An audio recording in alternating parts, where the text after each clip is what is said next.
Hi! Good morning! Masayang good morning sa inyong lahat. For today's video, charot lang. Yan, gagawa kami ng napakadaming balloons day. Pero alam nyo, ang video na to ay pagka-June pa day. Ano na ngayon? Malapit ang Pasko.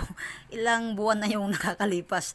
At ngayon ko lang nakita talaga ito day. Ngayon ko lang na-edit at na-voice over.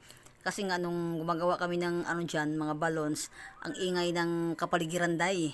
At ganito rin dito sa amin day. May marinig kayo ng mga ano ng manok kasi nga halos ng kapitbahay namin dito ay may mga chicken day.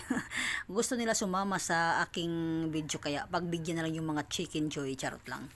At yan na nga may mga kasama ako dyan, nagtatrabaho din sa barangay at yung iba nasa baba sa gym, kami dito sa taas sa barangay hall, at yung iba naman kasama ko na mga sa center nandun sa bayan kasi nga namimili ng gagamitin para sa barangay din namin, at yung iba naman nasa baba bising busy din, at tulong-tulong naman kami sa mga gawaing pang barangay para naman sa kaugmaon, charot lang. At yan na nga yung first batch na natapos namin, charot, first batch.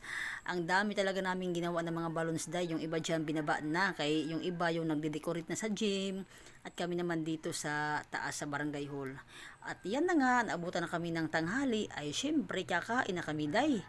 At alam nyo, super yummy talaga yung ulam namin. Sardinas na kulay red kasi mas masarap talaga yung maanghang para malasahan natin yung sarap talaga ng sardinas, no. At yung isa naman ay tempura or kikiam ba yan, basta ang sarap ng mga ganitong ulam pag paminsan-minsan lang tayo nakakain day, kaya Cora Bells na day, lapang na. At yung kasama namin dyan na isang lalaki, pinsan namin si Gao GC. Shout out sa iyo Agaw, kung gwapo, charot. Dali, kain na tayo. Masarap talaga pag ganitong kainan, no, na marami kayo nagkasama-sama sa pagkain. Yung iba diyan ay hindi pa umaakyat dito sa taas para kumain kasi nabibisi pa, kaya naman daw si kambats na sila. Charot lang, syempre kami muna yung mauuna, nandito na kami sa taas, kaya dali kainan na. O diba, ang sarap talaga kumain ng ganito talaga pag marami kayo sama-sama sa pagkain. O diba, enjoy mga girls. At yan na nga, kakain muna kami dahil gagawa pa kami ng maraming balloons day para matapos na kami. Pero naabutan kami dyan ng day, ng alas 6 ng gabi talaga, as in ang dami talaga namin ginawa. Yung iba dyan nasa baba na talaga.